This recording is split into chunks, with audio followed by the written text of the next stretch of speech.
This is Hidden Killers Week in Review. A look back at the most prolific stories of the week. This is the Hidden Killers Podcast with Tony Brueski. With former prosecutor and guest Lori Gilbertson. The case against Richard Allen, we're getting closer and closer to the actual trial date, but there's more questions, more drama, as there always is in this case. Dr. Monica Walla in question, a therapist who treated Richard Allen while he was detained at the Wabash Correctional Facility. The defense is arguing and alleging that Walla had a strong personal interest in the case to begin with, and that would compromise her objectivity. Also posting things on social media about the case, recommending podcasts about the case. Joining me to discuss, Lori Gilbertson, former prosecutor. Is this a big deal? Is this a red herring? I'm still trying to wrap my mind around why this is as much of an issue as they're trying to make it out to be. Yeah, Tony, I have exactly the same question.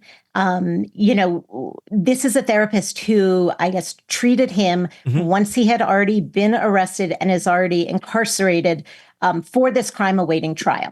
So it has nothing to do with the investigation into him. It has nothing to do with his ultimate arrest, has nothing to do with his indictment, and really doesn't have much to do with his trial unless she is going to be testifying about something that is important in the case. If mental status or mental illness is an important factor in the case, then maybe it would come to play.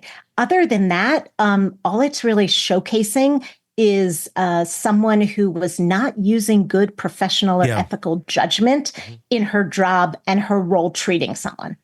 The one thing that can come to my mind on this is he's confessed to the murders like 60 plus times, but at the same times. but at the same time, he was also eating his own poop. So it's kind of one of those things where how accurate are those confessions if that's what's going on? And I'm wondering if Dr. Walla was there, kind of trying to counsel this man as he was losing his mind. Now he's, of course, saying, that wasn't me when I was making those confessions. I was not in the right state of mind. I wonder if there's some concern there that the doctor may have the outlook that, he made these confessions and they were of sound mind. She may have that, and that could obviously be relevant. I think it has been ruled that those confessions are coming in, and the confessions started way in the beginning with a phone call to his wife, right, that was able to be transcribed where he confessed. And then he was confessing to the warden, and then he was confessing to the guards who were walking him back and forth. You talk about confessing once, that's one thing. You talk about 5 times. As a prosecutor, you're like, great. This guy's telling me exactly what he's doing. When you get up into the 60s, it really sounds like this is someone who wants to tell everyone what he did and wants to get this all off his chest. And as a prosecutor, that's what I would be looking at. And then also looking at what corroborates these confessions. Yes, he is exhibiting mental illness in other ways, but what corroborates this? What are the things that we have in evidence that we've seen, that we have from other witnesses and other evidence that corroborates what he's telling us? Because that gives it more credibility. And then the idea that this is just something that's fabricated, or this guy is just nuts and spewing off for who knows what reason, becomes less and less likely. So with this therapist here, I think we don't know enough yet. And that's really what the defense is trying to get at. I don't think it's a red herring at all. I mean, a red herring in the sense that it doesn't seem to make a whole lot of sense. It doesn't seem to be too relevant, but except for kind of the ethical and the judgment of this person. And I mean, the 60 confessions are bizarre. He made him to his wife. He's made it to guards. He's made it to all different people.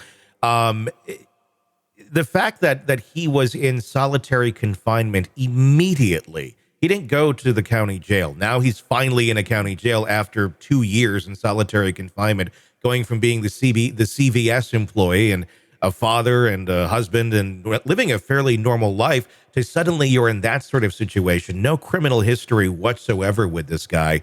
And from what we understand, the guards, I mean, it was like cruel and unusual. I mean, it's something that really needs to be looked into. And I think they may be reevaluating some of their standards. But it sounded absolutely hellish and horrible for this guy who is innocent until proven guilty and doesn't really have a lot of solid evidence against him. if you're in that sort of situation of this hell, at some point, I would imagine you're going to say almost anything you can to get out of that torture. Is that going to be a strong argument if they try to make that in the case after the fact of all those confessions? I mean, that could certainly be a defense argument. I agree with you, Tony, unless it's a real severe case where there is such a proven danger that this person has to other people. Being in solitary confinement for 2 years could certainly drive absolutely anyone insane. It truly is cruel and unusual punishment. There have been so many, studies and real world instances to show that. I don't know how confessing is necessarily the idea of what would get him out of that.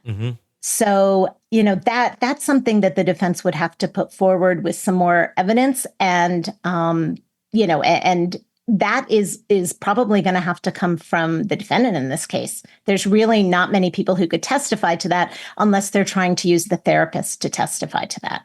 That's why she's important here. Sure. Do you see more confessions by people who are in solitary confinement versus general population? Not at all. No. Not at all. I mean, most confessions will come in the beginning, and they will come when someone has been first arrested and are being interrogated and want to tell their side of the story.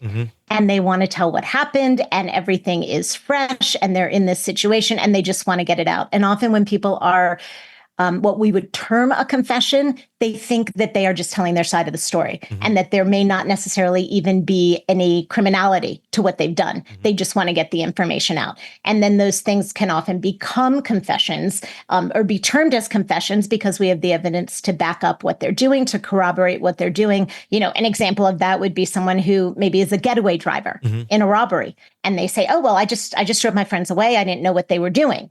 Yeah. Well, that's crime. So often people will talk about that because they think they're not really confessing to anything.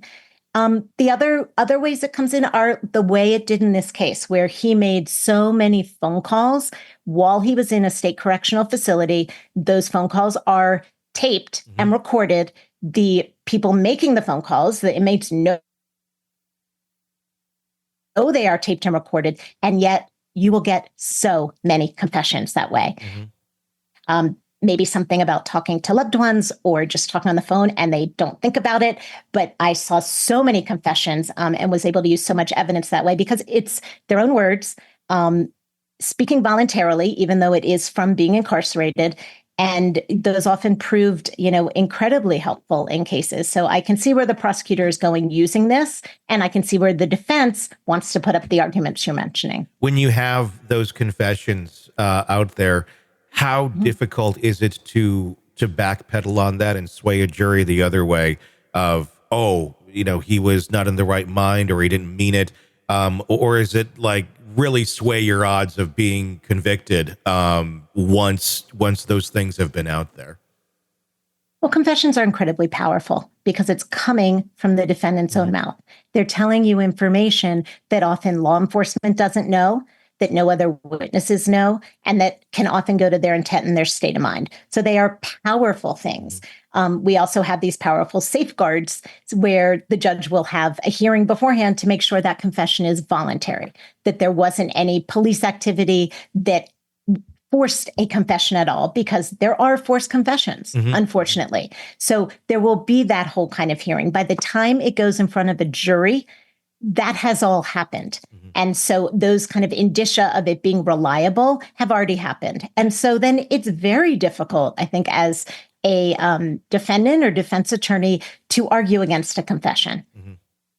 Fascinating case. We'll see where it happens. And when it goes to trial here in October, if that date stays, everything changes in this case. So who knows? You're neck deep in a dark, twisted tale.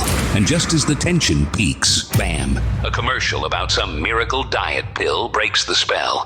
It's like finding a fly in your soup after the first bite. But here's the fix. True Crime Today Premium Plus on Apple Podcasts. You get to enjoy your crime stories without the junk, ad-free episodes, extended interviews that go beyond the surface, and early access to all the gruesome details. It's like swapping out a can of cheap beer for a glass of fine whiskey. So search for True Crime Today Premium Plus on Apple Podcasts. Subscribe and keep the darkness flowing uninterrupted.